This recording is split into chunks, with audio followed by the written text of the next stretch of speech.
Bom, boa noite a todos, eu sou o André e venho aqui apresentar a minha versão final do projeto Integrador 5. Sou do sexto semestre de Ciência de Dados, e o tema do meu projeto são redes neurais profundas na classificação de tumores mamários, certo? Introduzindo o tema aqui, só para a gente contextualizar, vamos começar falando sobre o que é câncer de mama.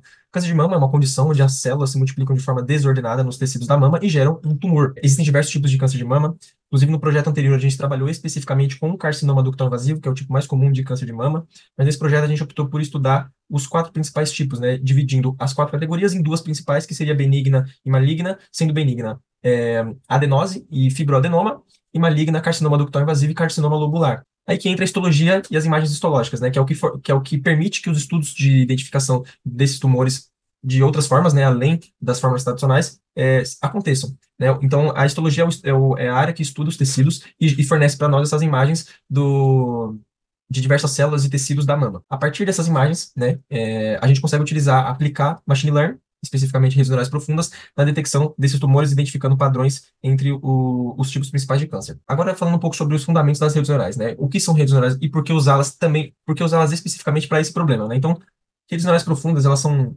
modelos de aprendizado de máquina baseados em camadas de neurônios artificiais, então cada camada transforma os dados de entrada em representações mais abstratas e permite essa transformação, né, essa extração automática dos dados sem que precise de intervenção manual. Então isso torna esses modelos mais úteis para tarefas complexas, né, como reconhecimento de imagens ou análise de texto. Então elas reduzem a complexidade, como vocês podem ver ali em redução de complexidade, ao processar os dados em partes menores, porque eles filtram apenas as informações mais importantes, e essa abordagem hierárquica, ela também acelera o processamento, já que cada camada foca em aspectos específicos, né, o que otimiza o aprendizado e reduz o tempo de análise.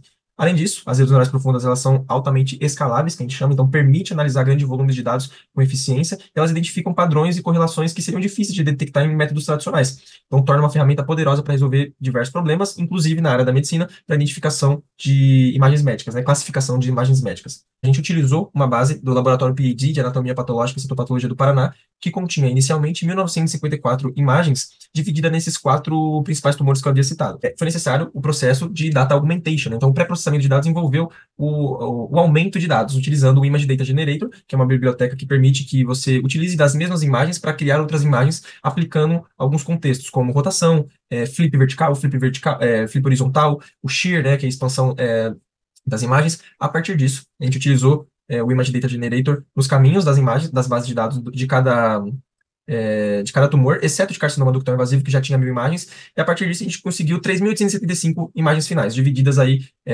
quase de 1.000 em 1.000 para os quatro tipos, né? Vocês podem ver que deu 3.875 para quatro tipos, quase 1.000 para cada um. Alguns ficaram com 900, outros com 1.100, por aí vai. Vamos falar um pouco agora da arquitetura. O que acontece? Essa é uma rede neural montada especificamente para esse problema.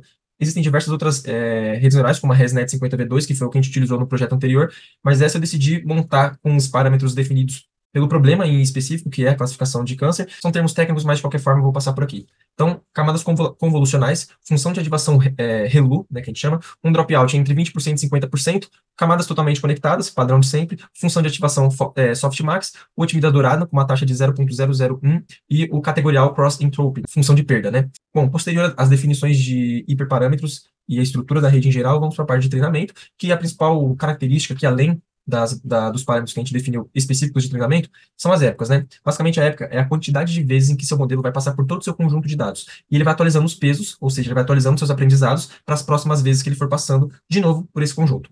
A gente definiu 100 épocas, é um valor alto, né? Só que nem sempre ele chega até 100 épocas. Você consegue definir um parâmetro que ele, early stopping, que ele para a partir do momento que ele identifica que a acurácia não está aumentando. Então ele percebe que a acurácia está se mantendo constante por um longo período de tempo e fala, olha, daqui para frente vai continuar a mesma coisa. Então você para o treinamento numa época aleatória. Resultados, vamos lá. As quatro principais métricas de resultado para identificar se o modelo ele teve um desempenho adequado é a métrica de acurácia e de perda, né? Elas são inversamente proporcionais, quanto maior a acurácia, melhor, quanto menor a perda, melhor. E é importante destacar a curva de treino e a curva de validação, né, que é a curva de teste. Elas têm que andar juntas, né? Isso indica que o modelo não teve overfit, né? Então ele não decorou, ele de fato aprendeu. Você consegue identificar isso a partir do momento que você vê que as linhas de validação e de treinamento elas se mantêm juntas. Então a linha azul e verde, elas tendem a descer, porque são as variáveis de perda, e a laranja e a vermelha, da mesma forma, elas aumentam e sempre trabalhando em conjunto. Mais um ponto sobre os resultados. Isso aqui é o final do nosso código, né? Só para mostrar como que é feita a classificação posterior à definição ao pré-processamento, definição dos hiperparâmetros, treinamento da rede. Agora a gente precisa utilizar. E utiliza o caminho de uma imagem aleatória que não fez parte do treinamento para validar e ver qual que é a predição em cima disso. Então, eu vou mostrar um exemplo para vocês aqui de uma aplicação utilizando um caminho de uma imagem aleatória. Então, aqui você tem a definição do caminho. Então, a gente vai pegar uma imagem aqui do meu dataset. Vamos pegar aqui do dataset de demonstração, possui só duas imagens. Então, ao aplicar essa imagem aqui, a gente consegue visualizar a imagem e a predição em cima dela. Então, essa imagem aqui, ela teve valor benigno, certo? Vamos visualizar outra aqui. Você copia o caminho dela aqui. Outra imagem com a mesma classificação benigna.